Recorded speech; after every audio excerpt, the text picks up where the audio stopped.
Alright, hi guys, my name is GuruPathik, and we're going to be watching another replay today. This replay was submitted by X Winkler, and his description of the game is this is a 2.8K MMR gameplay, and he's playing as the Ember Spirit in this game. He says they were snowballing pretty hard in the early game, but things went pretty bad when we went for high ground. I got the feeling my team didn't know how my hero works and died before me while I was holding the Aegis. Then we lost another team fight and they pushed our base, so we lost. Would be nice if you could give me some tips. So that's the description of the game. Sounds like they got off to a pretty good start and just couldn't close out the game despite having a pretty good gold advantage. We'll talk about it as we go. This is 2.8K MMR, so I'm mostly going to focus on your gameplay and how you could have played better. You're kind of blaming your team in your post, and I can understand that you're not always going to have perfect teammates, but that's true at every MMR. But I'm almost 100% sure you could have won the game based on how far ahead you were. We'll take a look though, see what we find. So Ember Spirit's kind of a funky hero in that he's awful in lane, just absolutely terrible, but he has one of the most dominant mid games in Dota because he has so much mobility, so much magic damage, and so much escapability. He's just very flexible in the mid game. And so playing him is pretty difficult. In your opener, before we get going, we'll look at the lineups, see what they look like. It looks like there's Ember Spirit mid, which is you, and we'll be watching you for most of the game. You've got Sniper in the safe lane. Off lane Tuskar, it looks like. Maybe a dual lane in the off lane, because Brown and Pink seem to be down there. Pink may come top as well. But then you got support Winter Wyvern and Ogre. Your team looks pretty good, pretty well rounded, really good mid game, pretty good late game hero. Although Sniper's a bit more of a mid game hero. And if we look at their team, they've got CM support and 4 cores. So Jungle Darkseer maybe. Support Tiny. I mean, I would bet safe lane Tiny, mid Invoker, off lane Clinks with Jungle Darkseer. It's really hard to say what their lineup could be because a variety of heroes could end up showing mid. It could be Tiny mid. It could be Clinks mid even. Off lane Invoker. So it's really hard to guess who you're going to be laning against. And I didn't watch the opening picks, but usually the mid hero picks last, so that can kind of give you a clue as to what you're going against.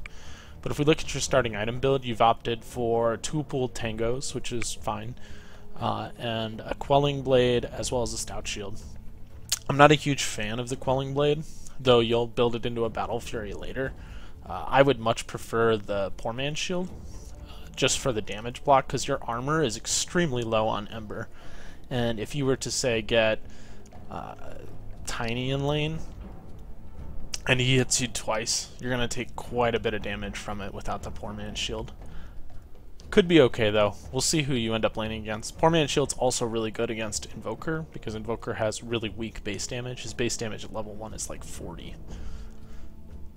But we'll see how it goes.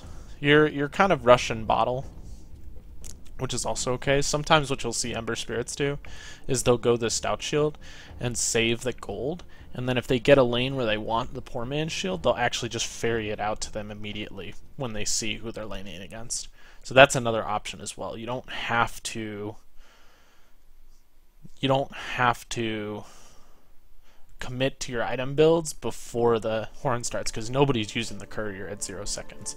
It's also a good opportunity to send out a salve to yourself. You'll see a lot of pros who go Wraithband 2 GG branches or Null Tally 2 GG branches will just immediately send out a salve, because 2 tangos really isn't enough regen for Ember for most mid heroes, especially melee mid heroes. So we'll see. A lot of it comes down to how highly you're harassed, but I don't think you have enough regen, and I think your Quelling Blade purchase might be a negative. Your team is committing for the top rune. Oh, this is nice. You got some Tuskar plays. Really, really nice first blood.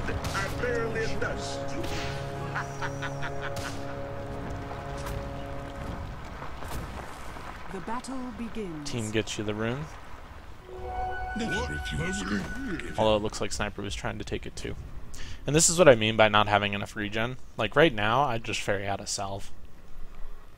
Because you're going to take some harass in lane, and you want to be able to get last hits, and if it's preventing you from farming, then it's really not worth it. Good to see you came back and blocked the wave, gives you some really nice creep positioning.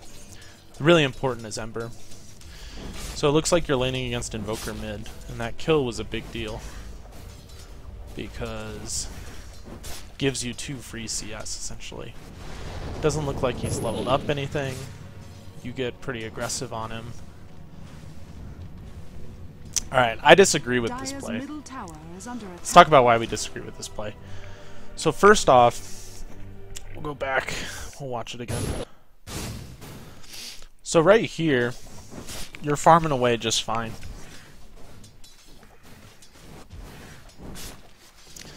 And you're half HP, he's full HP. We haven't looked at his items, so we don't actually know exactly what items he's gone for. And this could actually be really informative. So he went null tally with two tangos as well. But right now you're playing aggressively with a spell that doesn't actually do that much damage. 30 damage per second. I mean, after reduction, you're probably only going to do about, let's say if you're in range for 4 seconds, you're going to do about 100 damage with this spell. And this spell doesn't do that much at level 1 either, it's just 80 damage. So you're kind of burning through most of your mana and giving up these 2 CS to harass him to maybe half health. And chances are, he's just going to level his quas and regen off that HP. Like, it's way more beneficial at this stage to get your bottle and farm rather than play aggressive. I mean, like, you harass him down to half HP, he goes eats a tango, and he quasses up. Whereas now you're kind of in a situation where you're out of mana, you've missed 2 CS, you're 300 gold away from your bottle, 200, excuse me, and you've got to play defensive. Whereas he's just going to go back into lane, and I think you gave away a dominating position by playing aggressive there. We'll see if it gets punished, or if you're just able to farm your bottle without getting harassed.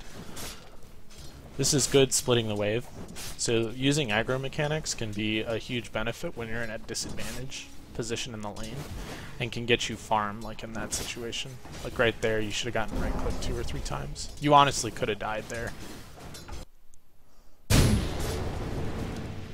Like, right here, Invoker is level 2.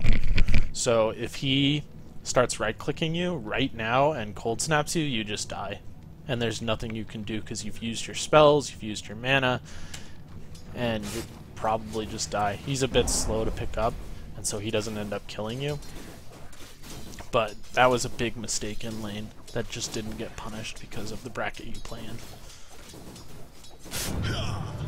Sleight of fist for the last hit.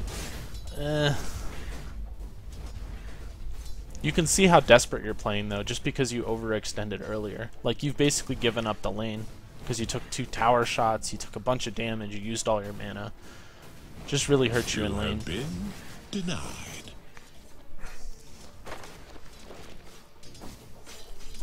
That's funny, the Kango was still on cooldown.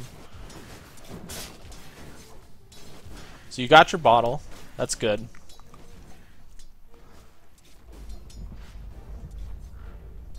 No one's taken either rune.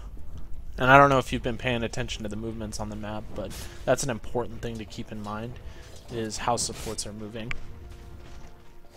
Because it informs whether or not you can go for the rune here, or if you just immediately get your bottle.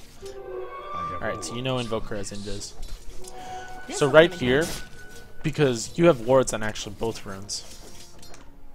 So as an Ember Spirit, in this situation, I would just bottle up to full, use all 3 bottle charges, and leave the courier sitting right here, waiting for you, and once your bottle is completely used, you just send it back on the courier.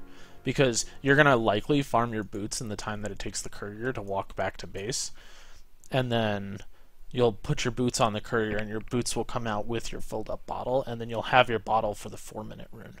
This is why the courier is almost exclusively used for mid in the first 3 to 4 minutes of the game. It's so that you can bottle crow in when you're lane, because you essentially rushed a bottle And when you rush a bottle, you get the 2-minute rune. That's the point of rushing the bottle. So you didn't get the 2-minute rune. You're missing out on the strength of your build because you kind of misused your mana. You didn't get as many last hits as you needed to farm your bottle in time. And the way you compensate for that is by bottle crowing. And so sending the courier back early here, I think, is going to punish you, and you might end up running into a similar situation where you can't farm because you're too low HP.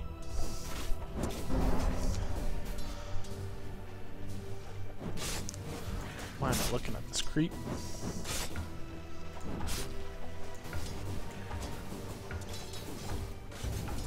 There we go. So I'll elect to go for the magic stick first. I don't know if I agree with this. I think boots are way more important. Gives you way more kill potential, especially against Invoker, who has extremely slow movement speed. I think his base movement speed is 280. 285. Granted, he looks like he's going Quaswax. But with boots, you could probably kill him. Whereas it's a little bit more difficult to kill him when you don't have that movement speed. It also helps when you're walking to the rune or you're moving in different directions. Here you're kind of farming on this hill. He gets aggressive.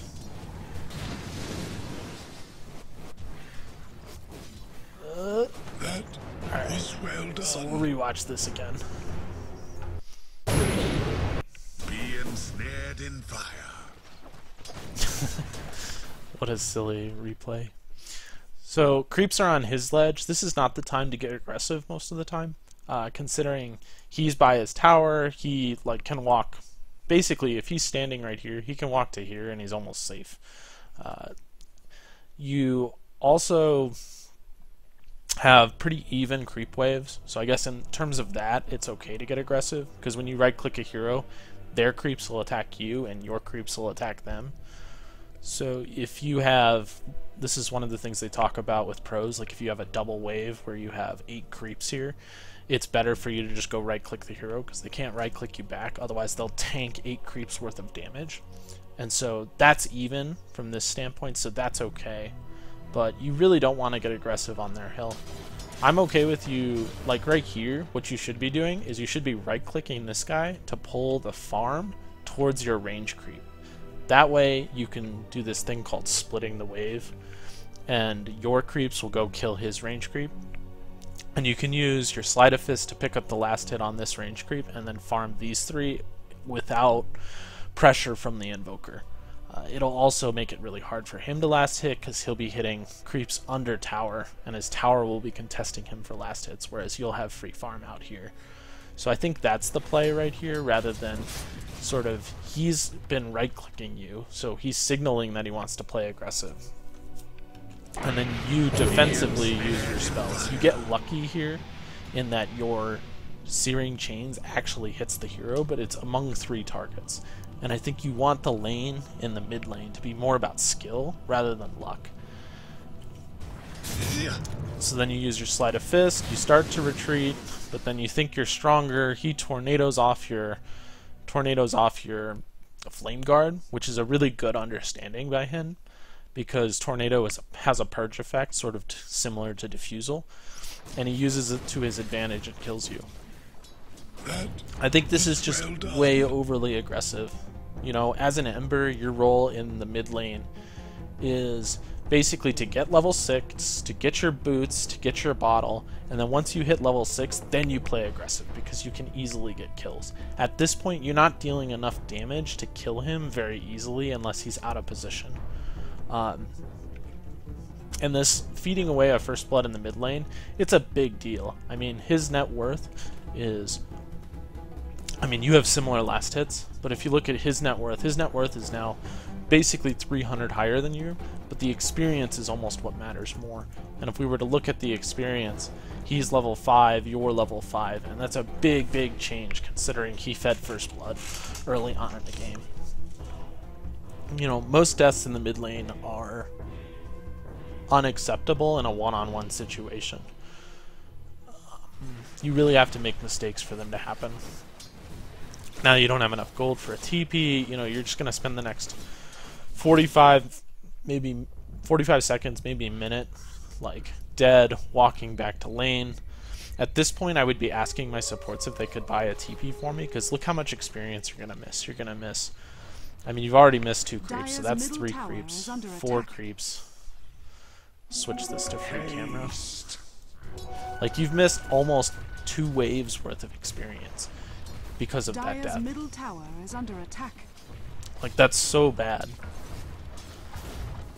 One of the things people will talk about is like, a support will never buy me a TP, but if you don't ask, then they'll never buy you the TP. You gotta learn to ask. Really good last hit in there under the tower. Going for Aquila here. Aquila is a fine purchase on Ember, but boots are far more important. Invoker runs top and dies. It's pretty funny. Top tower That actually kind of salvages your lane. If I were Invoker, I would just kind of stay in lane and press my advantage against you, especially as a level 5 Invoker. But he chose something different. You're pushing the wave out with Flame Guard. Okay decision. You didn't really need to. Invoker just died, so there's like no reason to push the lane. But it's not a terrible decision. I'm kind of okay with it.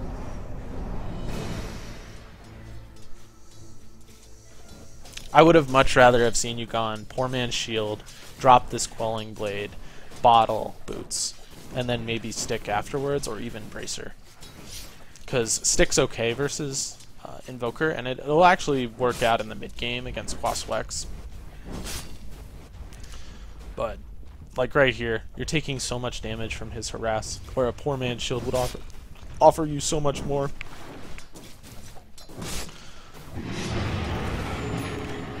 Winter Wyvern comes to help out your lane. It's really nice of him. Like here, you want to be using your Flame Guard though. So if we go back 10 seconds, like you have to be aware of what the timing is in the game. And so right here, I would be turning on my Flame Guard, because my goal is to pick up the rune, especially as an Ember. And I would be wanting to push this wave as fast as possible. Maybe even you turn it on at 5:35, 5:40. But like right here, you'd push the wave out, and then you'd go collect the rune. Because one of the weaknesses of Invoker in the mid lane is that he doesn't have an area of effect spell to clear the wave. Whereas here, you choose to farm, not use it. You get aggressive on Invoker. He tornadoes off your Flame Guard. It's just good understanding by him. You shouldn't kill Invoker, honestly, unless Invoker messes up. You're still able to get the rune, but you gave up some farm to go get the rune. Whereas you could have taken all the farm, pushed out the wave, and gotten the rune.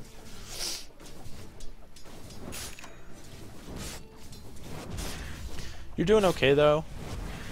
In terms of the state of the game, you fed 1 kill, you're level 6. I don't like that you didn't get Remnants here, because Remnants is your kill potential as well as your defensive potential. Like if CM were to smoke around on you and come back around and frostbite you, you're just dead because you don't have Remnants. You can't get out of this combo from Invoker because you don't have Remnants. Like if you put 1 Remnant back here, it costs you 75 mana, or I guess 150 mana, whereas this way you just burned your entire mana pool. And now you're forced to use your DD defensively instead of using it offensively. I just don't agree. Maybe 1 point in Sleight of Fist shot. Like the skill build on Ember is a pretty fluid skill build in that you can do a lot of different unique things, but most Embers don't get Sleight of Fist.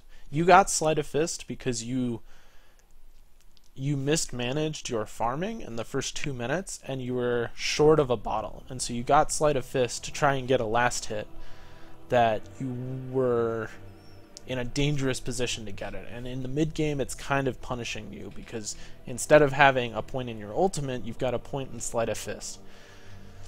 It might have just been a misclick, so I won't harp on it any longer. Invoker had you, he just decided to not dive. We'll take a look at this kill again. This should be another kill for Invoker. So here you misuse your mana again. You're using Sleight of Fists and Chains on a bunch of heroes, hoping that it'll hit the Invoker, and he senses weakness, so he just goes for you. And at this point, if he right-clicks, moves to here, right-clicks, moves to here, right-clicks, you're dead. And he should know that he can kill you because he has boots and you do not. Like, he has phase boots even. Like, there's no way you should have lived there. The only reason you lived is that Invoker doesn't understand that you are in a Dota game. You are there to protect your towers. Your towers do not protect you. So I think that should have been a second death for you. Not so You just close, didn't get punished. Hemisphere. You're warming my wings. Well-gotten gains. Alright, good to see you bought a TP. Get you back to lane as quickly as possible. You buy 2 TPs here. I kind of disagree with that. You really do want to get boots. Like, you are extremely weak without your boots. You flame guard right out of the gate. That's pretty good. It's good mana efficiency. I don't know why you Sleight of Fisted there. You get kind of unlucky with the chains. So this is an example of when playing aggressive was really good. Because if you look at the creep advantage, so you have 5 creeps here, and he only has 3. These creeps are about to die, and so if you were to hit this chains, these creeps will die and then start beating on him. So you'll get not only your damage, but you'll get extra damage from your creep wave. And that's really how you win in the middle lane, is by abusing your creep wave for extra damage on a hero. Because most heroes can't kill another hero from full HP to dead. But they can kill a hero from half HP or 3/4 HP to dead. And you, by yourself, don't have enough damage against Invoker, especially considering he's killed you once and is basically farming better than you are. But that was just kind of an unlucky situation where I'm okay taking the 2 out of 3 chance. Whereas in other situations where you've used it, not ideal. So now you finally put a Remnant back. So you now have a defensive ability against Invoker if he decides to try to burn your mana, go on you, or if you get smoked on by CM, or those kinds of things.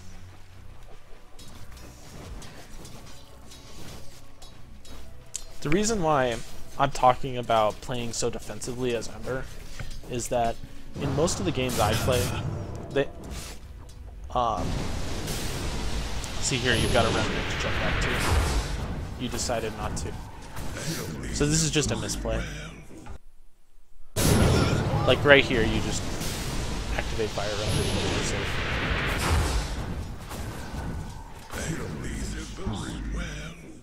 I mean, you can't necessarily predict that Clinks is going to come gank your lane, but as I was talking about before, most people recognize that Ember is an extremely weak laner, especially similar to how Spectre is an extremely weak laner, and they will actively look to gank you, to punish you for picking a weak laner, especially with a hero that's pretty good against you. Honestly, Quaswex Invoker counters you in a lot of ways. So your goal, essentially, as a Ember student, is to try to get experience, not die, get to the mid-game at an even footing. This is really good play by you. So we'll talk a little bit about this play, because you can be a bit more efficient. So when you're dead, instead of looking to go back mid immediately, you go top to help your team who's getting dived. Right here, you're TPing in. You immediately activate Fire Shield. You can actually be tapping your bottle right now, and it'll give you extra regen, because the regen from the fountain remains for about a second. So I would be tapping my bottle at this point, and pressing Fire Shield, and then going in with Fire Red. The way you did it is you didn't take advantage of the extra bottle regen, and that may or may not matter. But instead of having 270 mana, you have 150. So you could have gotten an extra 100 mana, 150, that kind of mana. And so Invoker is likely to take the top rune. So if you roam back to mid, you're not going to pick up another rune, and then you're stuck in an empty bottle situation, not full mana. Whereas the other way, you would have had mostly full mana, maybe 1 or 2 extra bottle charges. Invoker didn't take the rune though, so you kind of got lucky. Alright, so let's take a look at the state of the game, because I like doing this. I think this is really important. So if we're looking at the state of the game, you've had a pretty rough opening.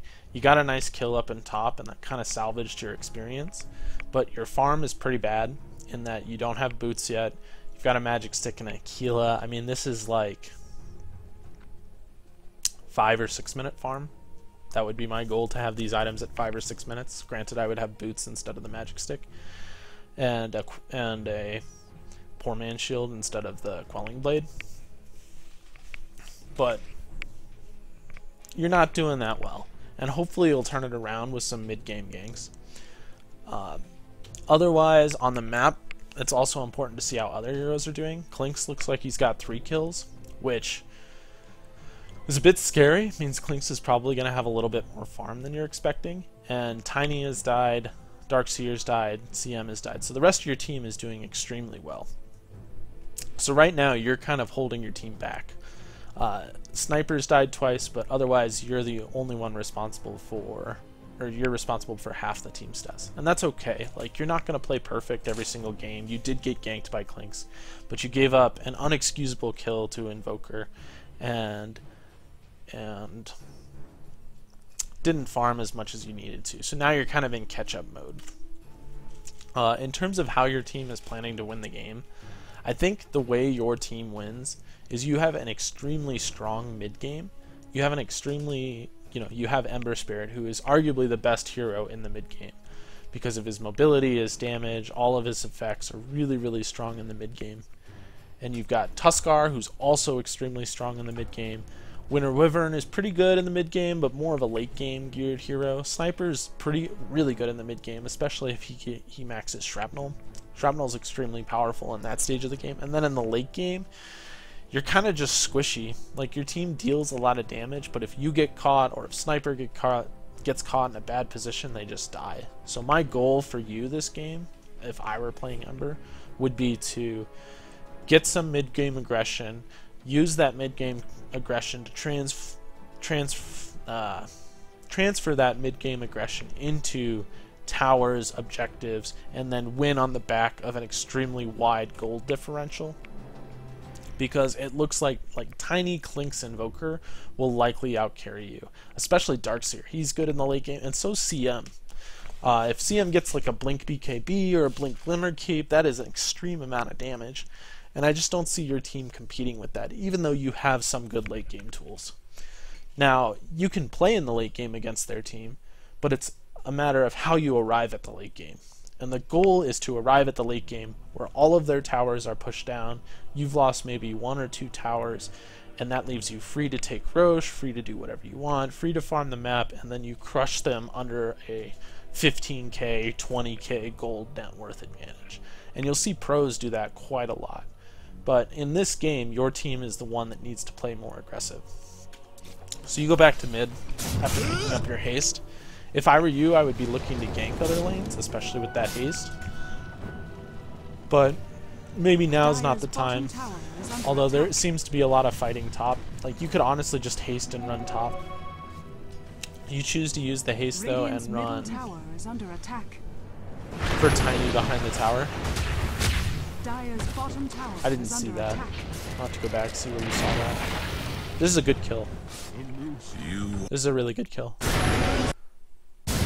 So where did you see this happening? Did Tusk tell you?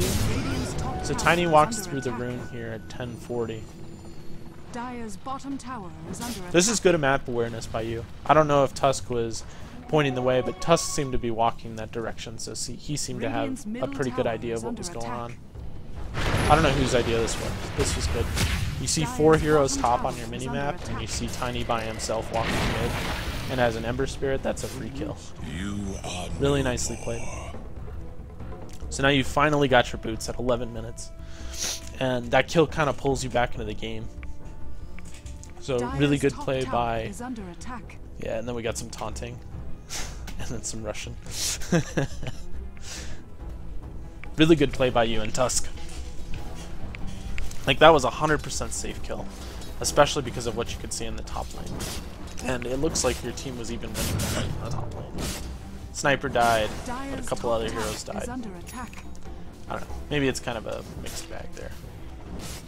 So Courier, this is a really small thing, but I'm going to talk about it. So Courier comes, delivers your items, and he gives you your TP. One thing that's important to know about couriers is the way they deliver their items. So if you want an item, you put it in the bottom right, because the way the courier delivers items is it delivers the bottom right item first and it delivers the top right item last in an order that kind of looks like this. So first item delivered, second item delivered, third item delivered, fourth, fifth, sixth. And so if you want, like if you have 4 or 5 items on the courier, let's say, and you want a specific item delivered over another one, you just put it in the bottom right corner. Or you put it in here or here, wherever the highest priority slot is. And then that item will be given to you first, whereas the other items will stay remaining on your courier. It's a really small thing, but in this situation, you had them in the wrong order, so you get your TP first rather than your boots. And you can see that your boots are in this slot, which means that your TP was likely in this slot, meaning that TP had higher priority, TP gets given to you rather than your boots.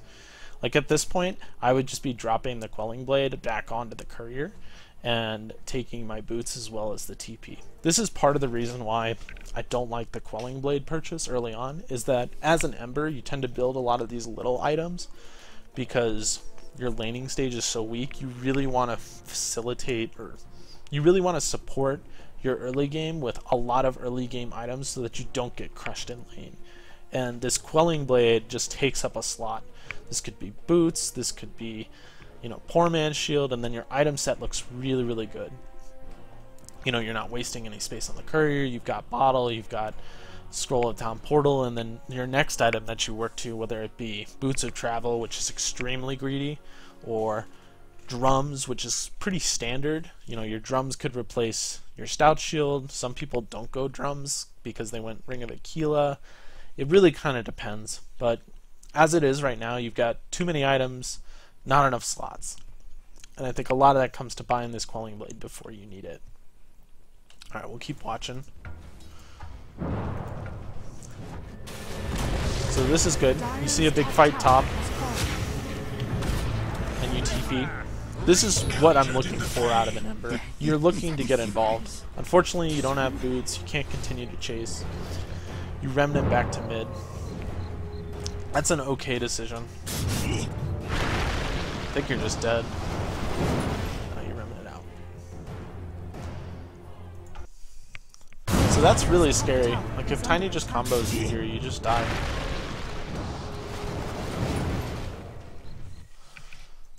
So what I would have liked to have seen is instead of remnanting back mid, I understand you're coming back for the farm because they're pushing into your tower, but there are 2 heroes there. That's pretty scary.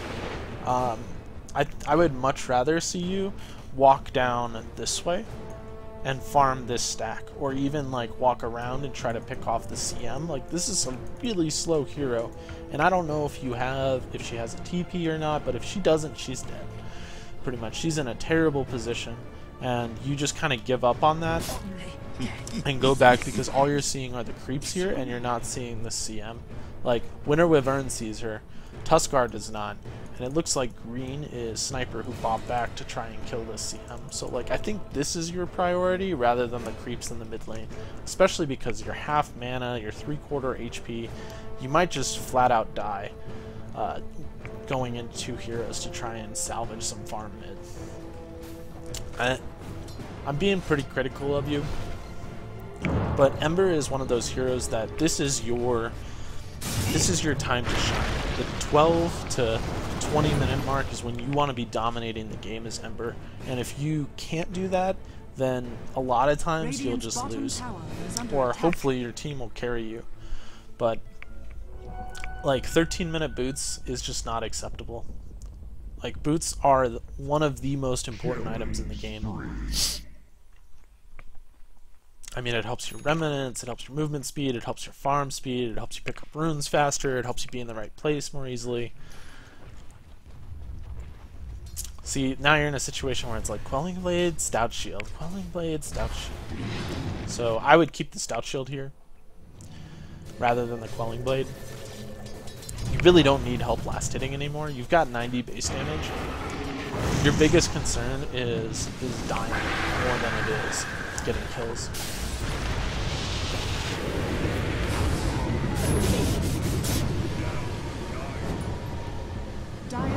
So right there, the whole team's there. So I can understand why you don't want to go in. Let's see if you can do it. Radiant's bottom tower is under attack. So your team engages. They stun Invoker. These ice shards. They stun Invoker. Invoker tornadoes, so his spells are mostly on cooldown. You're kind of showing up to the fight. Gotta wait for this to go. So you're kind of showing up to the fight. At this point, you've got max level Flame Guard. What you could have done, and this is extremely aggressive, and I probably disagree with it, but you could have thrown all 3 Remnants right here and then just jumped to him. And you'll deal quite a bit of damage, honestly.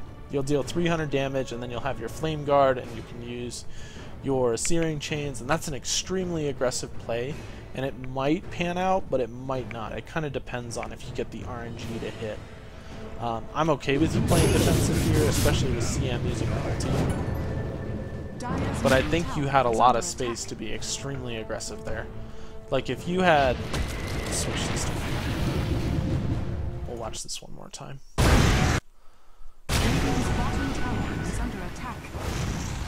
So here's the fight again.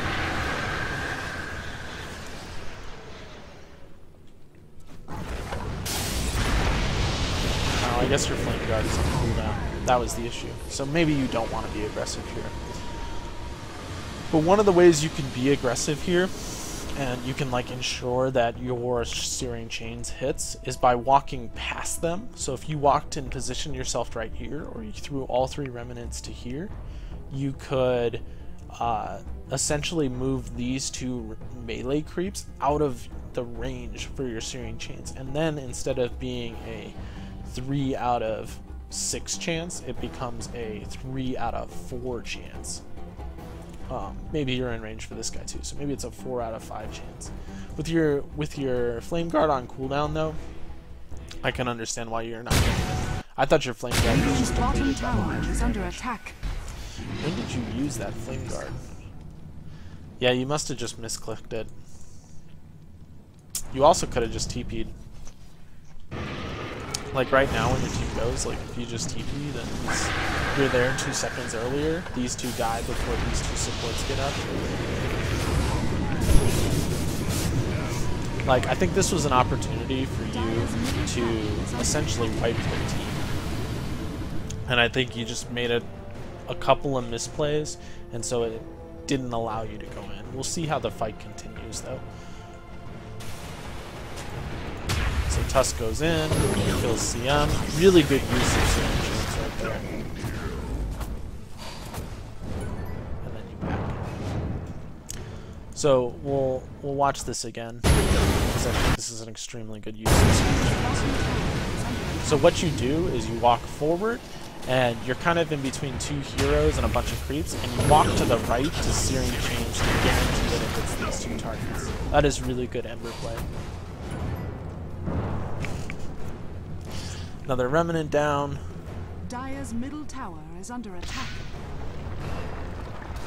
Dire's structures are fortified. So you're looking to get value off of your Flame Shield essentially and farm with it. But Sniper's farming here, you kind of clash with farming. I think maybe you just go back to base rather than contest Sniper's farm, because Sniper's farming there too. It really depends. You don't want to fight your own team for farm. And so keeping in mind where your own teammates are can really inform how your movements should go. Like right now, because you walked and you farmed that camp, with Sniper, your Remnant is likely to despawn before you get back to it. Oh, you got back to it just in time. So maybe it was okay. That's something that I think makes a big difference in my bracket, is to, and that's something I've been working on, is to move in accordance with my teammates so that we maximize farm. Really good one-person sleight of fist. Tiny saves your ass. I think you were dead if he didn't toss you back. There's a lot of fighting in the mid lane. Good use of Searing Chains.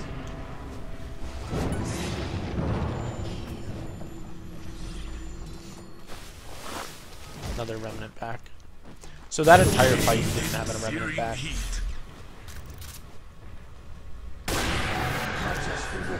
Winter Wyvern ults somewhere. Radiant's top tower CM is is under getting attack. really aggressive. He cold embraces you because he's worried about you dying. I don't really agree with that. That's a CM. CM should die there. But like right now, you don't even have mana to go back to your Remnant. Like if they go on you, I think you're just dead. Radiant's top Like tower Cold is Snap, under attack. the Ion Shell, like you just die. Like this is a situation where you're just dead. But they didn't kill you. But because they didn't click on your hero and see how much mana you have. So I talked about this a lot in my last video, but clicking on the enemy hero not only accomplishes the goal of understanding what item build they're going for, but it also lets you know how much mana they have. And against heroes like Ember Spirit and Storm Spirit, their survivability is their mana pool. Because you were 100% dead there if they click on you and say, oh, he's got no mana, we'll just cold snap him and kill him. Jump back, good. Like that was a good use of a defensive remnant. And now you're ready to fight again. You've got 17 magic stick charges. I'd like to see you just pop your stick at this point. Because you're going to acquire more charges. Like, you bought the stick for a reason, use it. There you use your stick. You interrupt CM ult. This is looking really good. 2 nice kills in the mid lane. Like, this is the strength of Ember. You want to be playing this game. Really good jump back. You dodge the tiny combo. Team gets kills. This is really, really good play. Radiant's middle tower is under attack. So you've recovered, right? You were 0-2, and now you got 3 kills. You've got 3 extra assists. Like, this has been a really good 3-4 minutes of you. You go Boots of Travel first. Let's talk about this item build. So Boots of Travel is a really popular build among the pros right now. And the reason it's popular is that Ember can farm basically the entire map with his remnants. He's sort of similar to how Morphling Replicate can farm the entire map, and so Morphling likes to go Boots of Travel. And I think it's an okay item in this game. You've gotten some kills, you've gotten some nice items, but I think you would much rather go a fighting build. Like, the last 6 minutes of the game have been just everyone goes mid and fights.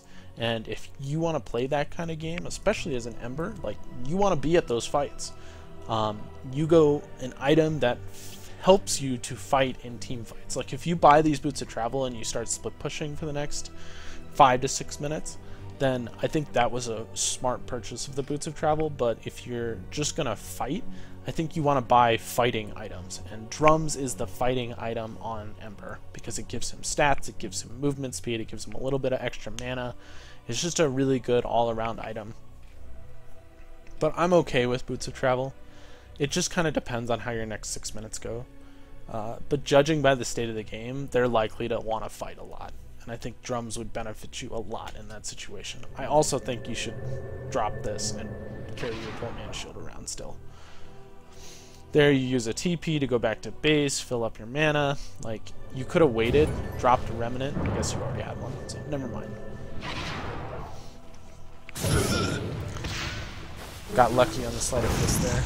Radiant's bottom Or tower the is chains under there. attack. But you're good at the Sleight of Fist chains combo, which is really, really good to see. So, like there, this is a minor thing. Radiant's bottom tower is under attack. You max Sleight of Fist too. So right here, I know you want to get this little bit of extra Sleight of Fist damage out, but it's not going to kill him. He's likely to just go back to base anyway, so you're kind of just wasting mana. What you also could do is you could wait on your Searing Chains cooldown, and then Sleight of Fist Searing Chains him, and then maybe you get a kill. But just by Sleight of Fisting him, you're just, this is kind of like a fuck you Sleight of Fist. It really accomplishes nothing, but it does a little bit of extra damage, and he was going back to base anyway, or if he decides to stay, it might matter, but I think this is just a waste of mana in this situation. You also put your spell on cooldown. Not the best use.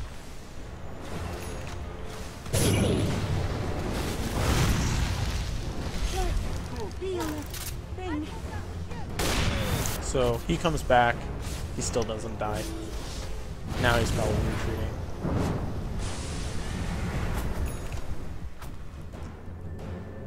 And this is good. I mean, you're using your BOTs.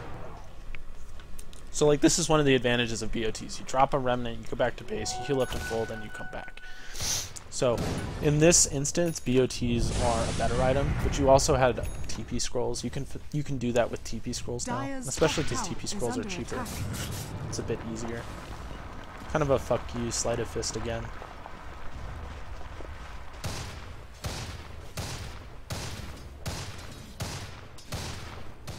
Bottling your sniper. That was nice of you.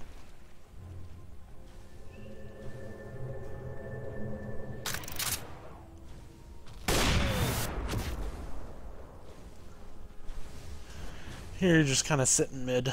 So, in this past minute, you've accomplished nothing. And that's not a bad thing, but you get picked off by 10. And that's not entirely a bad thing. I mean, you're kind of sitting mid, waiting for the fight to break out. But after you picked up this illusion room, I'm gonna get back. Too much is happening, and I haven't talked about it yet. So you come here at 18 minutes, and you're kind of sitting in the lane. You do a fuck you sleight of fist that really makes no big difference. You don't hit that hard with sleight of fist, that's why I don't think it's a big deal. You bottle up your sniper. It's now been 20 seconds. Then you walk and take the top room. Like, at this point, I would like to see you try to maximize your team's farm. And I would like to see you walk up and go into your jungle and maybe use a flame guard to farm, or use your illusions to farm, or start farming these camps. Like, as it is right now, your team's not acquiring any net worth. They're just kind of sitting mid waiting for the big fight. Your team is all spread out too. You've got 2 bottom, you've got 1 top, you've got 1 mid. Like, you're not set up to fight. Here, it's really nice that you have a defensive remnant, so you're able to get away from Tiny. This is a pretty scary defensive remnant. Invoker comes in, he tornadoes you instead of orchids you, so it kind of saves you alive, saves your life. You're able to get away basically because of misplays by the other team. Like, if Invoker just flat out orchids you there, you probably just die. I understand he wants to remove your flame guard, but Orchid doesn't fade when you're in a tornado. So he could just Orchid you and then tornado you, and you would still be silenced. The only thing you have to be careful of with tornado is it will prevent the damage from Orchid popping if you do not do it immediately. Sort of how you can't EMP a target who's up in the air from tornado anymore. When you could, Invoker was a top tier pick and was picked every game. But that got nerfed. Bottom tower is under attack. So now you've got 2 heroes coming to you. You don't see them, but you have a remnant back, so you're fine. This is good Ember play. Like, this is what you want to be doing with Ember. You want to be pushing aggressively, and they can't gank you because you have defensive remnants. At this point, I wouldn't be interested in going back there. I would be walking mid for the room. Like, here you just kind of waste a bunch of mana, as opposed to going for something that can refill your mana pool.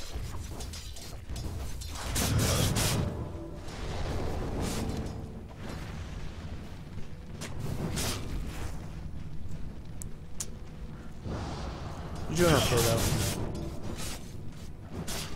Here, there's 3 heroes to the right. Your flame guard is almost up. Used Orchid. Like, yeah, that would be a good disengage. I would be telling my team, hey, let's try to get out. Maybe try and save them with a sleight of fist chains combo. But like, these last 5 minutes have been a lot of fighting. Like, a lot of fighting. And I think drums would have benefited you a lot better in these fights. You missed the combo. It's a tough combo to hit. But I'm glad to see you have confidence enough to try to hit it on a 1-person target. It's very difficult to hit it on a 1-person target, I think, without a lot of practice in single player mode. You still end up getting the kill, which is good. But bit of a misplay there. Invoker's farming where he shouldn't be. Is under attack. You missed your combo because he was invis, but team carries sentries. Was there any detection there? How did you kill him? Radiant's middle tower is under attack. Must have been sniper ulti. More and more fighting. This game's really fun to watch, honestly. There is so much fighting. Good sleight of fist chains combo, sets up the kill for your team. Really good Ember play.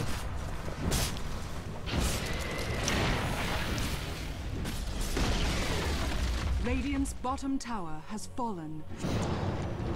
So like at this point, I understand you want to go back to base because you're kind of low on mana. But if we look at the map, currently I think the place to TP for you is the mid lane. Because you're missing out on farm in the mid lane right now. And you're probably going to want to go back to base anyway. So what I would rather see you do, and this is something that happens when a lot of people buy Boots of Travel, is that they only use them to TP back to base. And that's really not what you buy the item for. I mean, the main use of the item is that you can be anywhere on the map. And it's easy to just double tap it and to head back to base. But in this situation, like, you're missing out on a bunch of farm mid that you could take advantage of. Like, you could TP here, farm 1 or 2 waves mid maybe, and then backtrack into your jungle and farm, and then walk back to base and have, you know, fill up your bottle, fill up your regen, and then TP back out to fight. Like, I would rather see that kind of movement rather than TPing back to base to heal and jumping back bottom. Unless your team decides to push bottom, and then this is a better decision. But it's all kind of relative. Currently in the game, we'll kind of do a little bit of a recap. So, if we're looking at this game, you've kind of come back into this game in a big way. You've gotten 3 kills, you've gotten 5 assists in the past 10 minutes, and so your net worth has skyrocketed regardless of the fact that your CS is pretty bad at this point. 72 CS is not very good for 20 minutes. You're really looking for a CS around 100 at this point. I think it's fair to say you want to shoot for about 50 to 60 a minute, especially as a mid or a core. In terms of other heroes, their team is doing extremely well on Invoker. His Orchid has gotten him a lot of kills, and Quaswex is just an extremely potent hero in the mid game. So right now, he's the biggest threat for their team. Tiny and Clinks, they're doing okay. Darkseer's just feeding, and is probably a hero you want to target because he's pretty weak right now, likely doesn't have a lot of items. You're not clicking on other heroes very often, so I don't know what items they have. But the biggest item for you to worry about this game is Invoker's Orchid. Because if you get Orchided, it's likely that you just die. And your item build is not an item build that really helps you survive against Orchid. I understand you want to go Battle Fury, because it makes you extremely strong against them. It makes you an extremely strong fighter, and it improves your sleight of fist quite a bit. So it's an extremely good late game item. And sometimes you can't afford to go the item that's defensive. But if you had drums, you might be able to survive a little bit better if you get Orchided. If you had, I mean, you could go for an early Manta style. It's a bit unusual to dispel the Orchid, and I don't think that's called for in this case. But right now you have a very aggressively built item pool to the point where if you get Orchided and there's one other hero, you're probably dead. But things are going okay. Like, the game's pretty even, kills are pretty even, your team is pushing its advantage really well. You missed your Sleight of Fist Chains combo. I think it was because of the though. Lots of fighting though. Lots and lots of fighting. Really good Winter Wyvernal. CM's owning. Like, this is really good. You're fighting as 5, you're working together really well. The only thing I'd like to see is a sentry from your team. Oh, there's a sentry right here. Never mind. Really good use of boosted travel. You drop a remnant, you heal back up to full, you keep pushing. Like, this is how you abuse Ember. Ah, you didn't heal back up to full though. Why'd you come back immediately?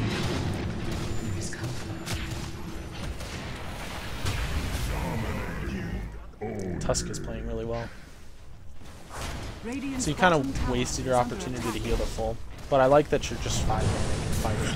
Like, that's how you beat these 4 core lineups. They just don't have enough nuke or enough damage and team fight to really fight you in the early game. And so this is really what I would like to see from your team, basically from minute 15 on. Is go fight under objectives, press the fact that your team is more well-rounded in the early mid game, and win the game off of that. So now you've taken the bottom tier 2. I'd like to see you to say, hey, I'm going to go heal, and then I'm going to come back, and we're going to do the same thing. We're just going to keep doing this until they stop us.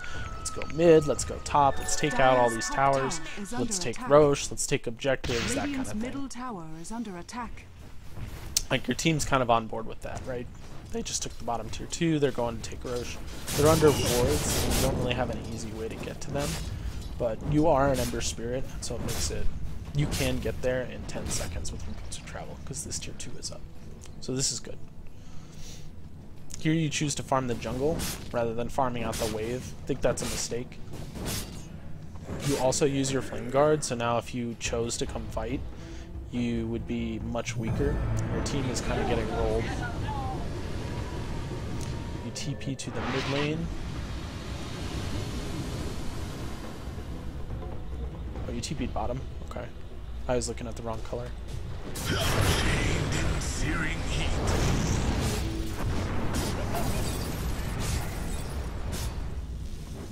Captured in the flame.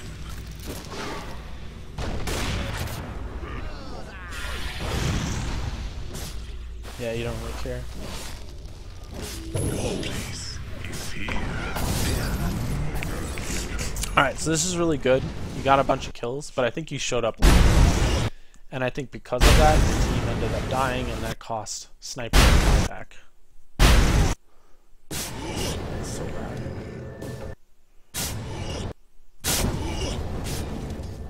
So right here, you can see that because your team is Roshing, you really want to conserve your spells.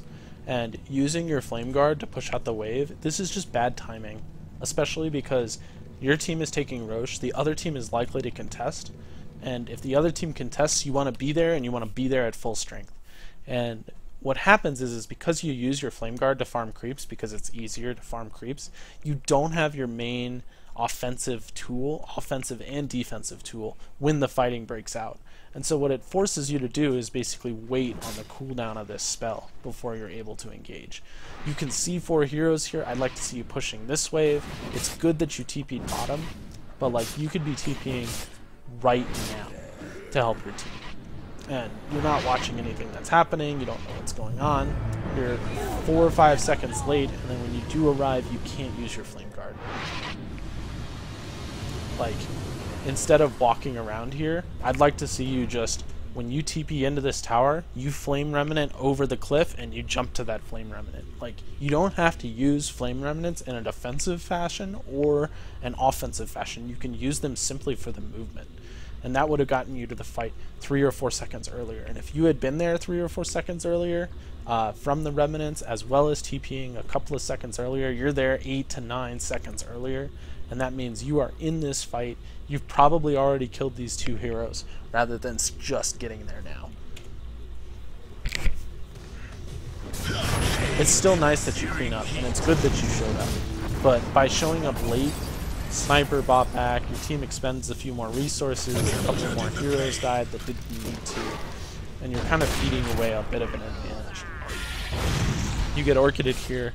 It's good that you just don't care, because there's no physical damage, they're not fighting. They leave CM to die. And that essentially gives you the Aegis. So you're playing pretty well, but you can stand to play quite a bit better, especially by showing up to those fights a little earlier.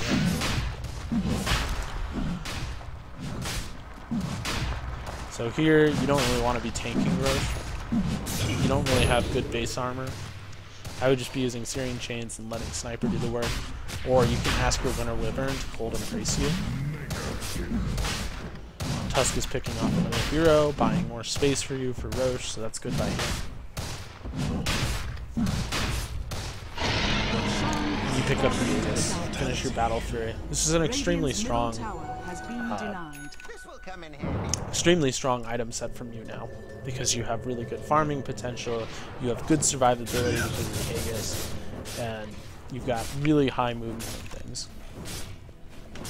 But if we're talking about your farm is pretty weak, and that's really what's holding you back right now, because Ember, you haven't used Boots of Travel that much to farm, because there's been so much fighting, and I think it'll benefit you as this game goes to the late game to have the Boots of Travel, but I much rather would have seen a drums out of you. Dire's bottom tower is under attack. Well, we'll keep going. This is good. Like, you've got the Aegis, you've been 5-manning, 5-manning's working, we're just going to keep doing it, right? Like, why fix what ain't broke? And just keep 5-manning. You're taking quite a bit of damage from that Ion Shell, though. And you choose to heal because of it.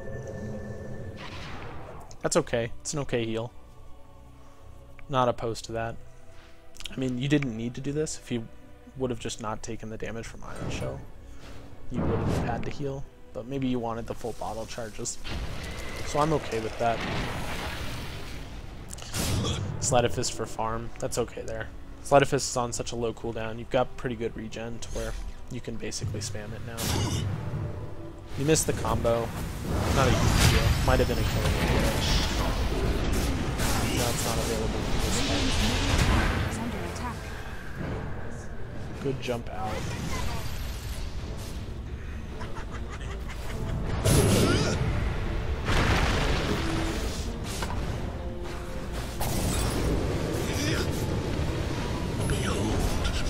Jump out. Nope.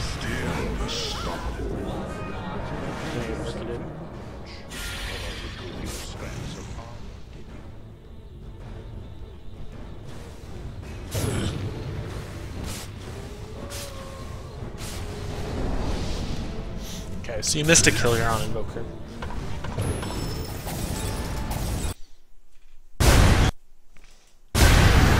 So right here, you could have remnanted out to dodge losing the Aegis, but right here, you can use your Fire Remnant for damage. Like, right now, I would hit, double Remnant, and then just throw them both down. It's 300 nuke damage. Like, that would have killed him. I don't know what Invoker's HP is at, but it's at 200. So if you had thrown both of your Remnants and then just jumped to them right on top of him, you would have killed him. You just kind of gave away a free kill there by not using your Remnants to your benefit. I'm being really harsh on you, and I feel like that's because Ember is an extremely high skill hero. You can watch a pro game, or RTZ, or one of those pros play Ember, and the hero is littered with mistakes because of how much potential the hero has. And so I think he's a really good hero in terms of learning. I don't know why Iron showed you. Good remnant.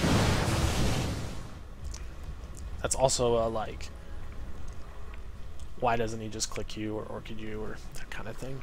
I think you're dead if you get Orchid there, but maybe he was too far away. Using the Ion Shell to farm. Oh, that's so funny.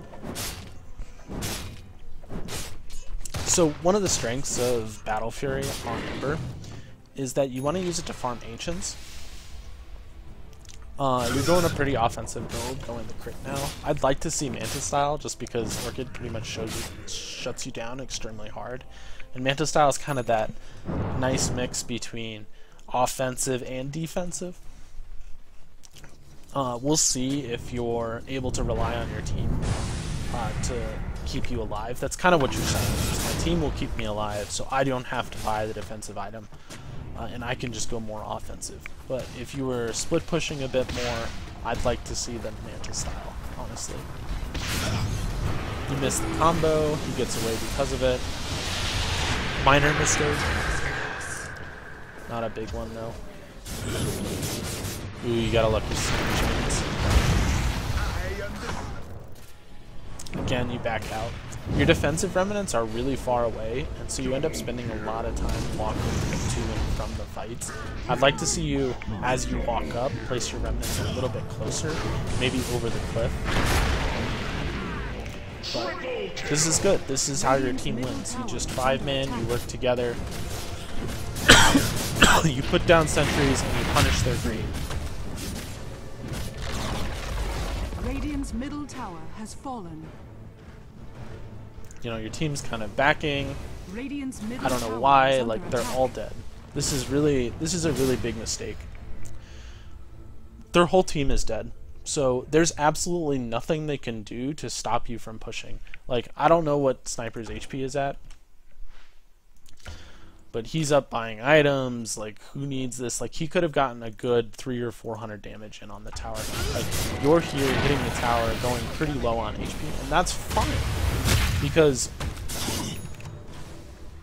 just so you know, Sleight of Fist doesn't destroy auto attacks. So you were going to take that tower no matter what. But, I would be telling my team, like, why are you leaving? Just push, push, push. They're all dead. You could have gotten a lot more damage on that tower, and that may or may not come into play when you said your team had a tough time pushing the high ground. Don't get orchided. So this is a bit of an over-aggressive play. You're by yourself. You can see 2 to 3, 4 heroes. You know that Invoker has an Orchid, so he's extremely dangerous to you, and you're just not quick enough on your Remnant to get out. It's just a bad death. Could have been prevented. You fed away quite a bit of gold to the other team. We'll see how much. So you gave away 1,300 gold. You gave away 2,300 experience. Like, this is a really, really bad death. It really costs you in a lot of ways. I think it's you're dead for 50 seconds. Your team can't fight with you. Your team's still pushing aggressively in. So a couple of big mistakes here in the mid game about not capitalizing on one team fight, and then a really bad death by you kind of feeding away that advantage. Your 2 supports get caught and they die, and so the snowball is now reversing because it started with your death. It started with Sniper leaving instead of pushing the tower, and then Sniper is off farming by himself, and then you get caught by yourself, and then your 2 supports get caught, and now they're snowballing. Tusk goes in by himself versus 4 heroes, picks off Invoker. Who cares? He's dead. Like, you can see how they're winning the fight mostly based off of numbers. Clinks cleans up. This is really funny. Tusk is so manly. You guys might just be so far, like, I'm surprised this fight went as evenly as it did, considering how many numbers they had, but I guess Tusk and Sniper are just pretty overfarmed and can compensate for being weaker. But, like, this is how you throw away games that you're winning, is you take even trades against a team that you shouldn't be taking even trades against. Like, there's no reason for you to give up extra gold, extra farm, extra experience to another team. It's just going to cost you and lose you the game. So we'll take a look at the scoreboard. Again, I don't know what their items are because you haven't clicked very often on their items, but we know Invoker has Orchid. That's scary. Other than that, we're not really sure. Tiny has Blink. We also know that. That's a bit scary too. But the game is sort of evened out. You guys had a really good last 10 minutes. You pushed down a lot of towers, you got a lot of kills, but you've kind of started to feed back your advantage a little bit in the past 2 to 3 minutes, starting with you getting picked off, starting with Sniper not pushing the tower when he should have been. In terms of other heroes in the game, Winter Wyvern's pretty underleveled, so is Ogre. They're starting to die quite a bit in team fights, even though they're supporting you, and that's just something that kind of happens as a support, but you want to try to minimize. Your score looks pretty good. You've got 6 kills, 3 deaths, 14 assists, so you've been there for a lot of the fighting. Sniper looks like he's doing well. Tusk is just beasting it. He's getting all the kills. So your team looks really strong right now, but you're still scared of their late game. And I think you want to go back to the things that have made your team strong, which is we want to group up as 5, push down towers. Yeah, we died a couple of times, but at this point, I would just be looking to farm, wait till Sniper comes up, group up, buy sentries, go take the top tier 2. Or even take Roche. Roche will be respawning soon. I never write down the Roche timer, so I have no idea when it spawns. But it should be respawning soon. Alright. But this is an interesting game, right? Like, you had a really, really strong advantage, but kind of fed it away.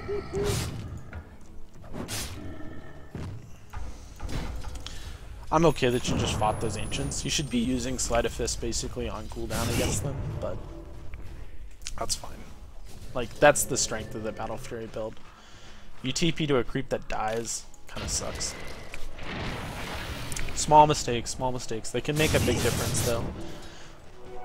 So, one person in the mid lane, you see Tiny's going on one of your heroes bottom, Ogre appears to be chasing him out. So their team is kind of split up, your team is kind of split up, and we've transitioned the game from this really fighting heavy game to now like a farming heavy game. You guys are kind of waiting around Roche, hoping to get that, maybe get a couple of pickoffs. Tusk goes in, gets a pick off mid, you win a Wyvern, gets picked off, you missed your combo. So like right here, we'll go back.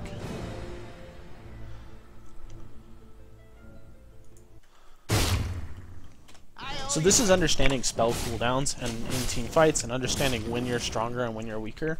If we were to look at this Winter Wyvern, it just died. So Orchid has been used, you can see it because he's silenced. You can hear that Tiny used his Avalanche. So you know that most of their spells are on cooldown. He's used Cold Snap, he may not have used everything. But instead of being defensive here, you know their spells are on cooldown, just Remnant and go in. Because you have 5 to 6 seconds where Tiny's not going to have his combo, where he might have toss. You're stronger than they are simply because their spells are on cooldown. And that's, like, as you play more and more Dota, you'll start to develop this thing that I call an internal clock as to when certain spells come on and off of cooldown. And you can abuse other heroes who have spells on cooldown. Like, there's no reason to be afraid of that Orchid for about 10 seconds. So you have 10 seconds to do as much damage as possible. You've got 2 heroes in a nearby proximity. Like, be aggressive at this point rather than defensive. You missed the Sleight of Fist Chains combo. If you'd hit it, I'd like to see you Remnant and go in. But you could also just Remnant and go in and then Chains once you get there. That's also an acceptable play. It makes it easier to hit those Searing Chains. I don't know how confident you are with that combo. It seems like you're pretty confident. But I think you missed an opportunity to get 2 kills there. Maybe 1 kill. You probably only get the Tiny, honestly. But Tuskar would have had enough time. That kind of thing. So let's keep going. Lots and lots of fighting. Sleight of Fist, nothing. I guess you were trying to steal his farm? I guess you couldn't see him. So you see Invoker over to the left.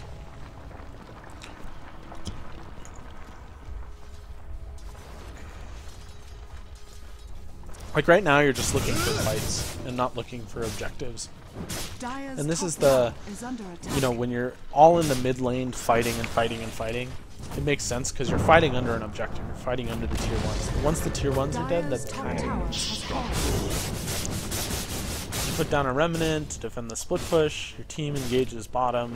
This is just bad team coordination. Like, Tuskar shouldn't be engaging when you're going back. And while you are playing solo MMR often by yourself, communication is probably one of the most important things in Dota. I would say if you want to increase your MMR, the best thing you can do is learn to communicate effectively with your team. So you're off by yourself, Invoker sees that you were off by yourself, he tracks you. Just die here. Oh, it's Clinks. Clinks missed his Orchid. You might have died there. You might have been able to run away because you have really good movement speed, but yeah, you understand. Like, you were dead there. So this is another thing. I don't know when Clinks picked up that Orchid, but now you know there's 2 Orchids in the game.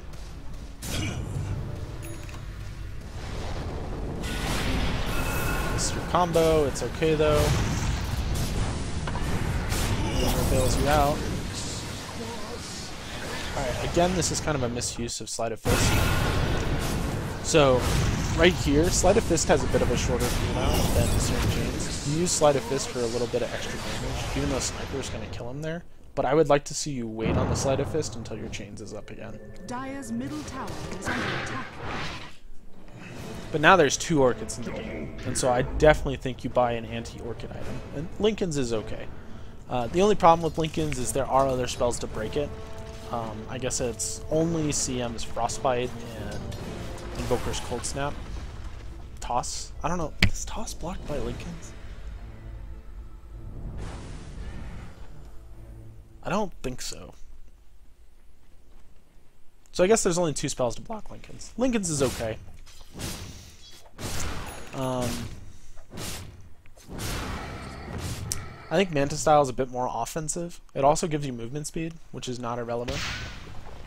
I like Manta a little bit better, but I'm okay with Linken's too. They're both fine. BKB is also nice, but it's the least offensive of the 3, and I don't think it's warranted.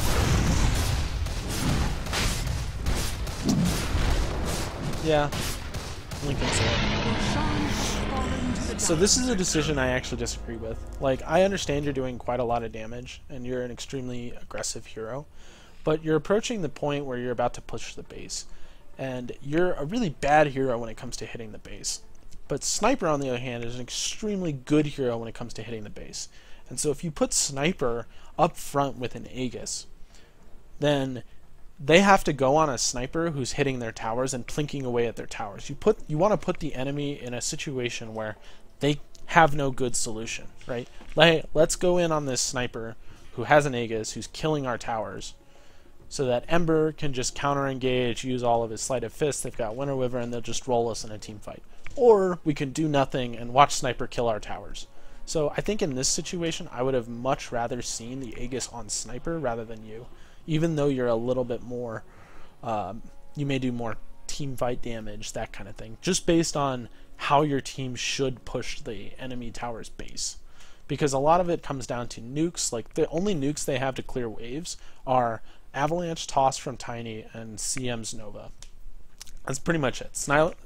Invoker can use like Meteor, some of his AoE spells, but those are long cooldowns and you don't really want to waste those. So I think in this kind of 35 to 50 minute range, you want to think about what hero is most responsible for killing the enemy barracks, and that's the hero that you often want to give the Aegis. You're an okay Aegis here, but I think when it comes to ending the game, I think Sniper is a better candidate.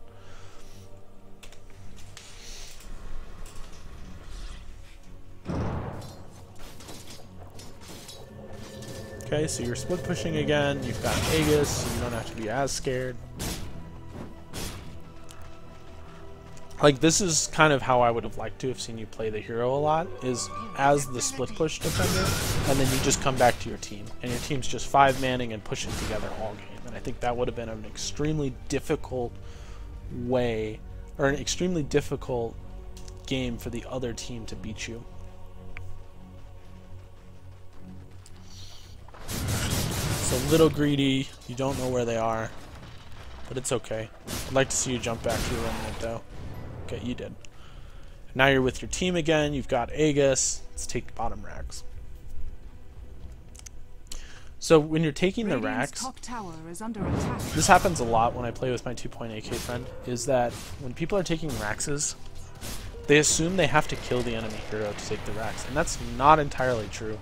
Most of the time, it's better as the team that's winning to just hit the building and force them to engage onto you. Because if you think about engagements, when you engage, counter-engaging is always stronger than engaging. And the reason is one hero has to jump in to engage, and his whole team basically has to spend the 2 to 3 seconds that they jumped in running to the fight before they can start using their spells and their cooldowns. Whereas counter-engaging, your whole team is already there. So if Winter Wyvern drops his ult and they have engaged into you, your whole team is already on top of that hero and don't have to waste the duration of Winter Wyvern's ult walking to the enemy hero. They can just start fighting immediately. And so what you want to do when you're pushing is create a situation where if they engage on you, you just counter-engage and wipe them. And that situation is Sniper up front, you 3 kind of in the back. Because you have the Aegis in this situation, I'd like to see you up hitting this tower. It sounds kind of crazy as an Ember to go in, and I think this is part of the reason why the Aegis choice on you is not a good choice in this game, but you want to be up here, you want to say, hey, come kill me, and Sniper will clean up and be the counter-engage. The last of the Eldons.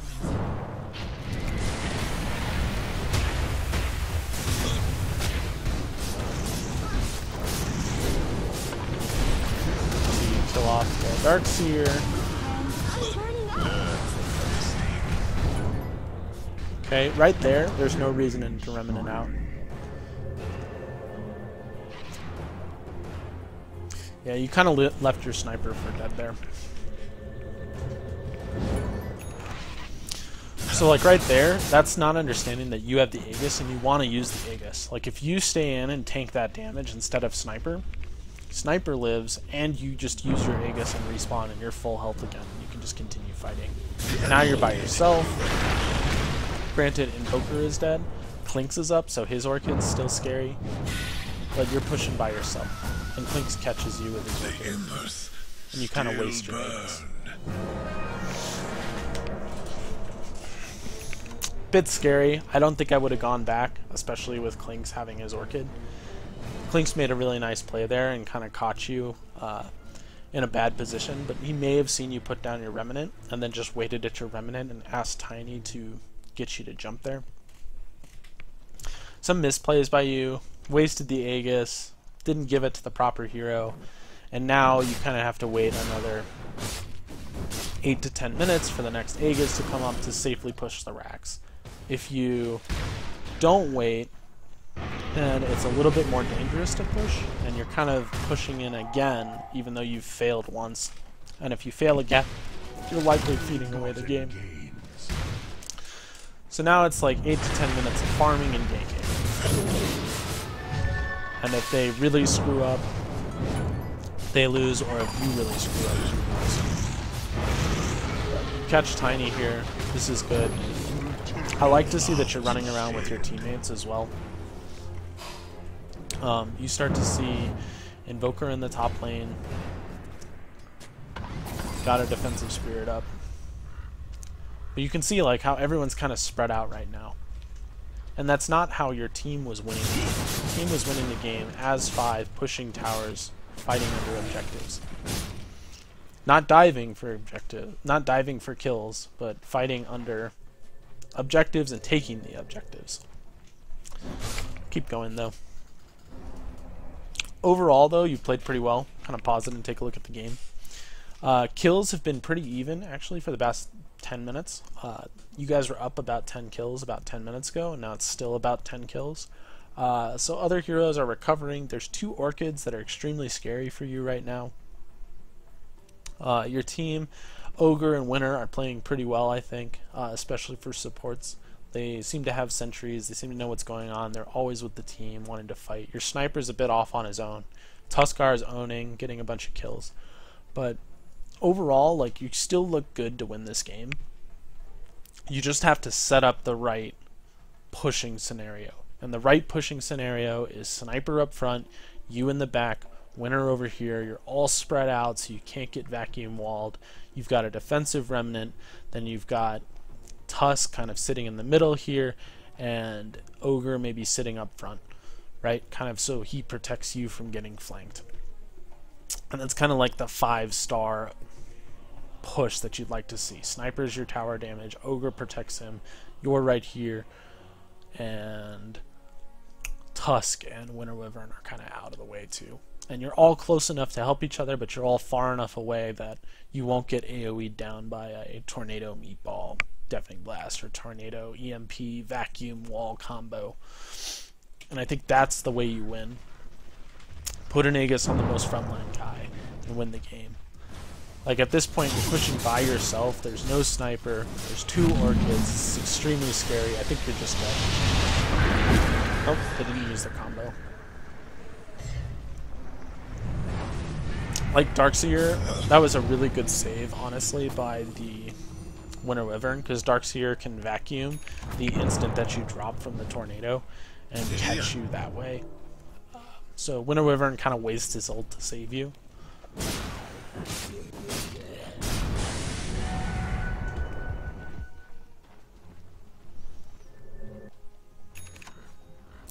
This is another thing, just look before you TP. This is the second time you've gotten your TP cancelled.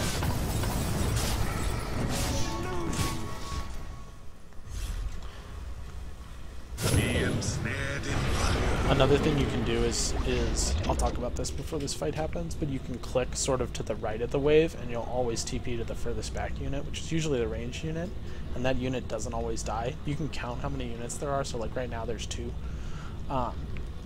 and like count how many units they have, so like right now there's 8, 9. There's a lot of units there, but by clicking sort of to the right of the wave, you can guarantee that your TP will hit without having to look. Right there, you TP to the left side, and that got your TP canceled. So more fighting mid. Fight, fight, fight, fight, fight. You walk into an EMP, you get your mana burn. You die. So that was just bad play by you. A lot of the trend in 2.8k, 2.5k, like a lot of what this bracket is a lot of fighting for no reason. Like people just fight. They see other heroes, they run to the fight. You know, and I think if you really want to improve your play, you need to take fights for reasons. You need to have a plan as to why I'm fighting in this situation. Am I accomplishing an objective? Am I defending an objective? Are we getting a crucial kill that allows us to take an objective? That kind of thing. But in this fight, you get a really good Searing Chains on Invoker. The team is fighting in the middle. They're hanging towards the outskirts. You may not see this EMP, but you walk directly into it, and I think that ends up spelling it because you don't have enough mana to jump out with your memory. This EMP really, really screws you over, and I think it's just because so much else was going on, and you kind of got tunnel vision as to, I want to kill this tiny, and it ended up costing you your life. By fire. So, do you see how like this fighting here, it doesn't accomplish anything? Like if you were fighting in their base, they wouldn't be able to push and take towers, but now you're all dead. All of your their creeps are in the mid lane. You're likely going to lose a tier 2. Maybe you have to buy back. I mean, you don't even have it. But Sniper might have to buy back, and they're going to take 2 towers, maybe a mid lane, a barracks, because you're fighting in no man's land. If you're fighting in their base, they don't have enough time to get to your base before you respawn, most of the time. Tuskman's up, dies. It's like, this is not what you want to do when you're alive by yourself. You want to use your spells to pull the creep wave, and then get back. Now Tiny whacks your tower. Again, this is the other team making the same mistake, right? Like, your whole team is dead, they back. It's like, instead of hitting the tower. The Invoker can just hit that tower and he's fine.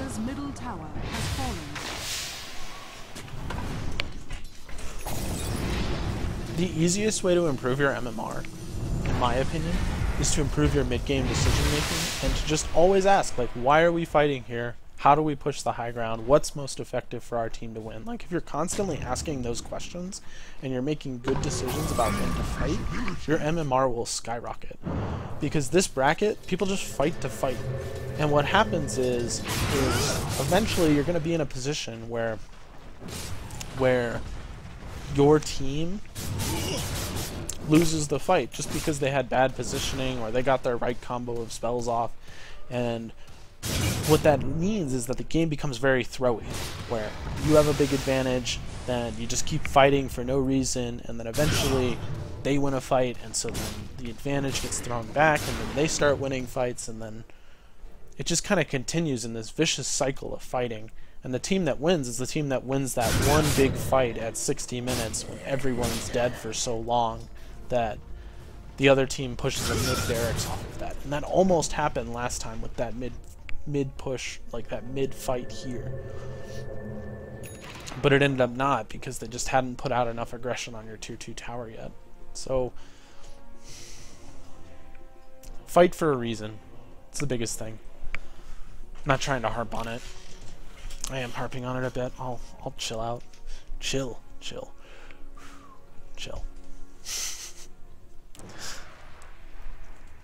So now Roche is about to respawn. The big fight's going to be around getting this Aegis. We'll see who you guys give the Aegis this time. Like I said, I'd really like to see it on Sniper this game. You now have a defensive item for Orchid, so there's not much... you're not as scared of Orchid as you used to be. And so now it's just stay with your team, wait for Roche to respawn, get that objective, and use that objective to win the game.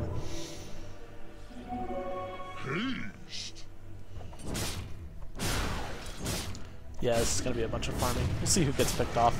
Should be fun. This game is so much fighting. People are so manly. This Tusk especially, he just goes in.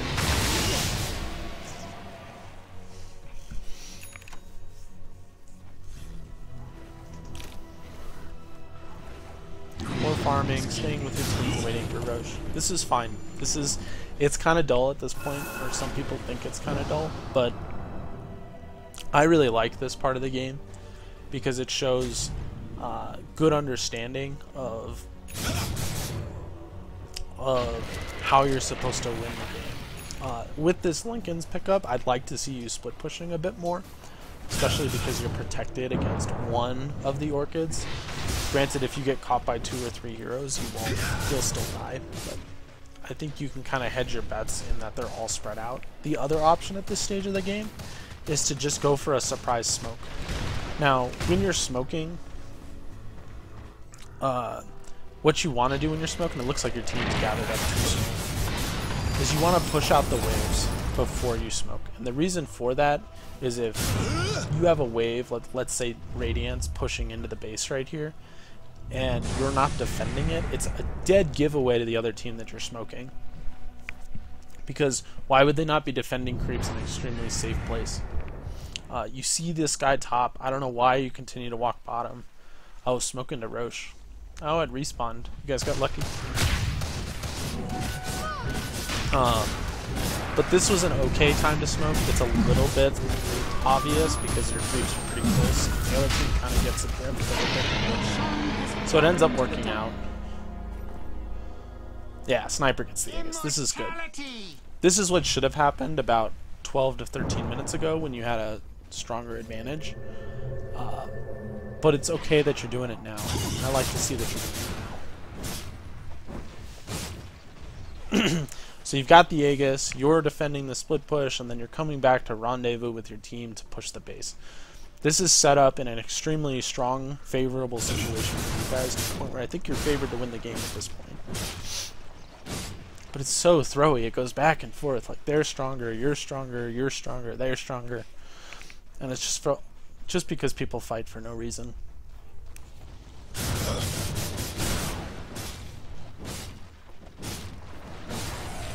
So, when we're talking about Ember builds, like, right now I would be back with my team. But when we're talking about Ember builds, you look to be going for the second Battle Fury.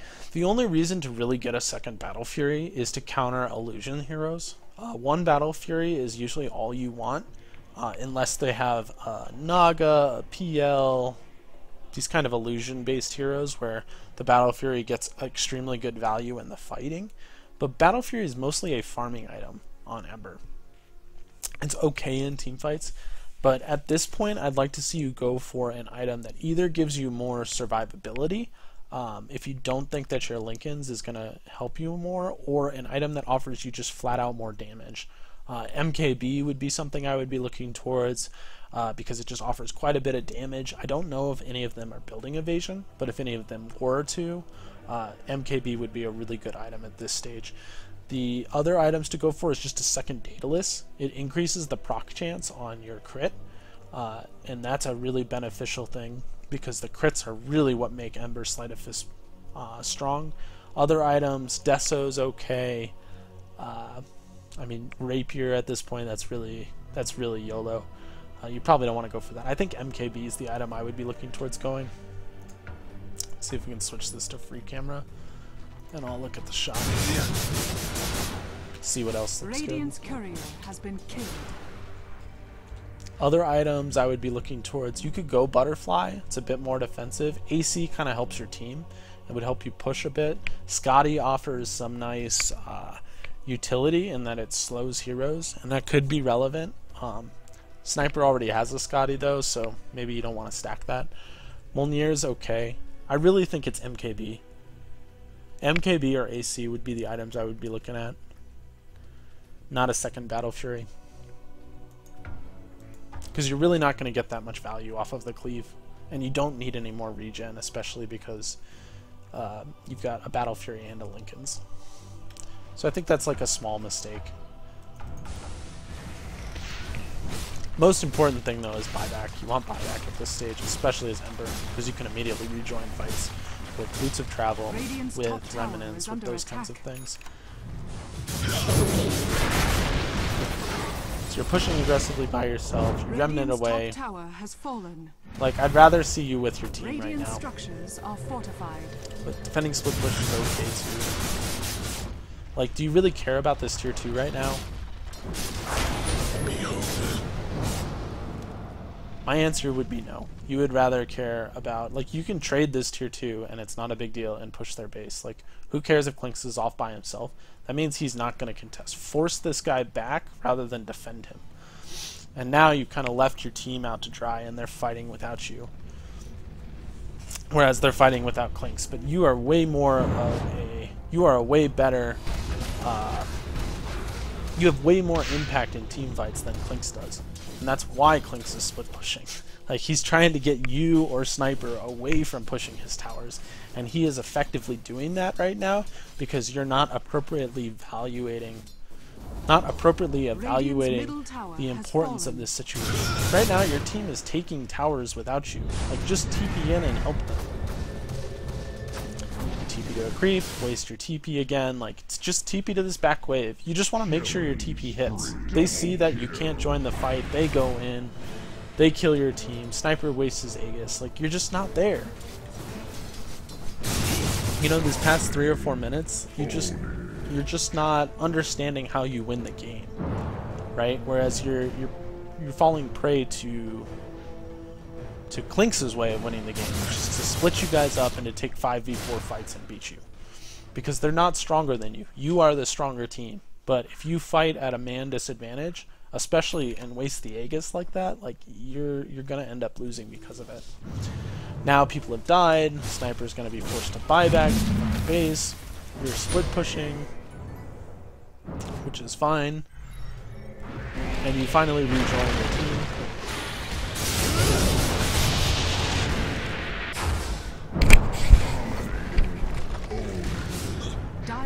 Tusk gets picked off, and now you're kind of stuck by yourself. You're like, oh my god, they're at our base, we need to defend. Invoker misses his blast, so you live. You were dead there, you should have died. If Invoker hits his blast and Tiny hits you once or twice, you're dead.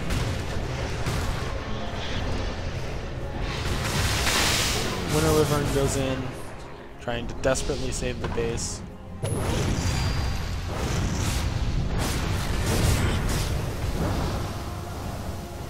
Oh, Remnant him.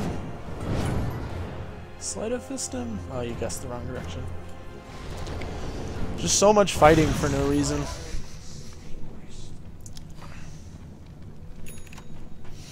And so now things have reset again. Will reset to them in 80 seconds where everyone's alive, and then we go back to this who can pick off who and then take an advantage with numbers, or we're waiting for the next rush.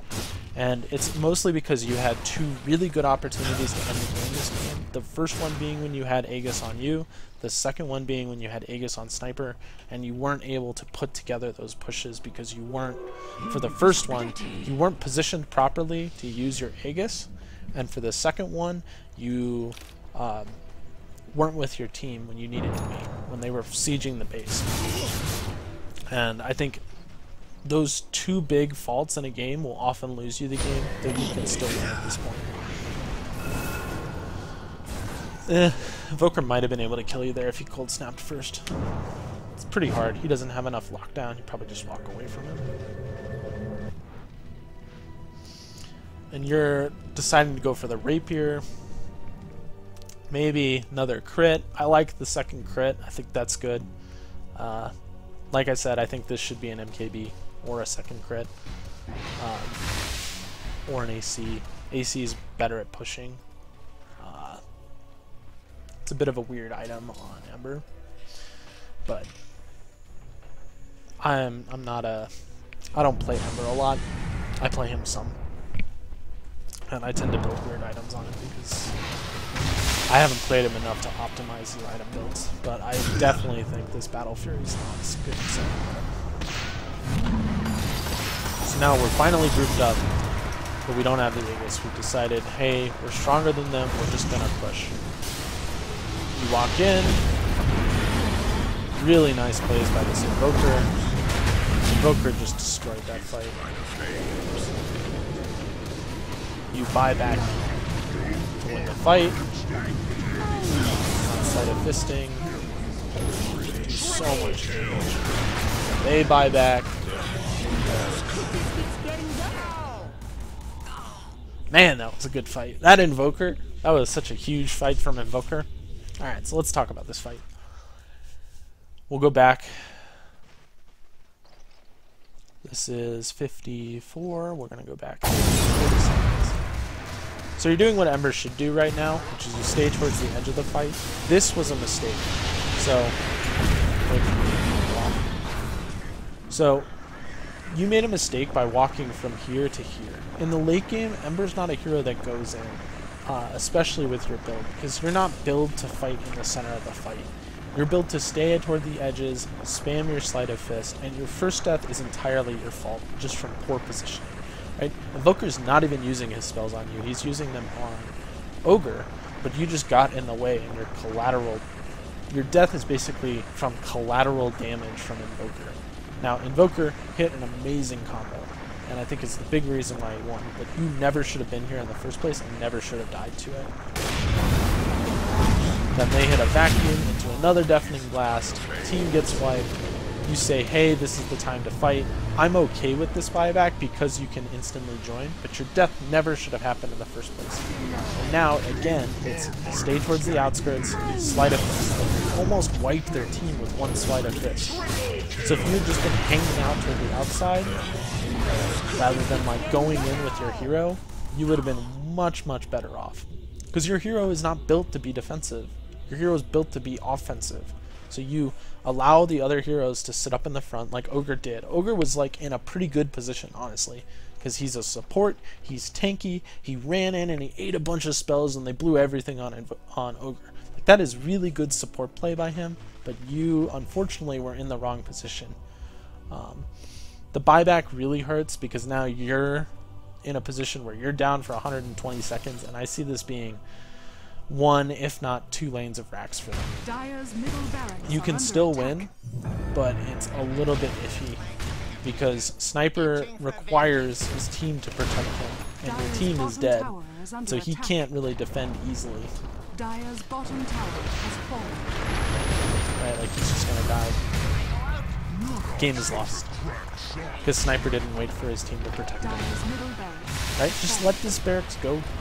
Like, if you're a Sniper in this situation, just let it go. Like, 1 lane of racks means absolutely nothing at 56 minutes.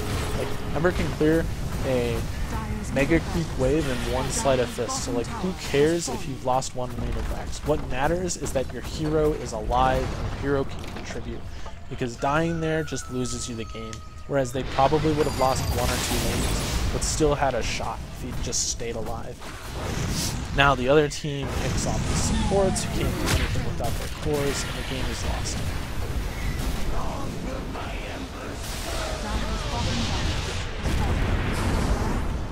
And Invoker, that refresher.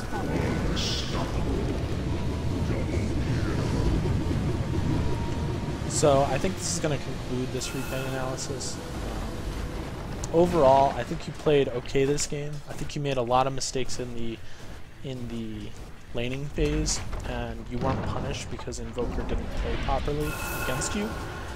You had a really, really nice minute 10 to 30, I would say. You were playing with a really good strategy in mind. The team was pushing, you were taking objectives, taking advantage of the strengths of Ember, especially with the Boots of Travel. Your item decisions in the late game, the second battlefield probably wasn't the thing you were looking for. I would have liked to have seen MKB. Scotty, BKB would have been really good too if you wanted to run into the center of fights. A bit more defensive. Manta was okay. AC also pretty good for pushing towers. And in your late game decision making, Dire's middle tower has make sure fallen. that your playstyle reflects the Dire's build middle that tower you is under choose, attack. especially with Ember. If you choose an extremely offensive build with very weak defensive items, don't put yourself in the middle of fights. Stay towards the outskirts and use the strengths of the hero, which is using Sleight of Fist on point as much as possible. Dire's top tower There is is so under much attack. fighting here. Just fighting without your Dire's team. top tower has fallen. Dire's middle tower is under attack. Dire's top tower has fallen. Dire's middle tower has fallen. I hope this was helpful. If you have any more questions for me, Dire's feel free to structures shoot me a are message. fortified. Other people, if you're looking to get a replay reviewed, I'd like you to send me a game where you feel like you played really well and you lost because of other external reasons. I feel like those are the best replays for review because you feel like you did everything you could, and I think I have a good perspective to see there are a lot of things you could have done better, and that would have helped you to win the game on your own. So just send me more replays, and we'll see how it goes. Thanks a lot, and I'll see you guys later.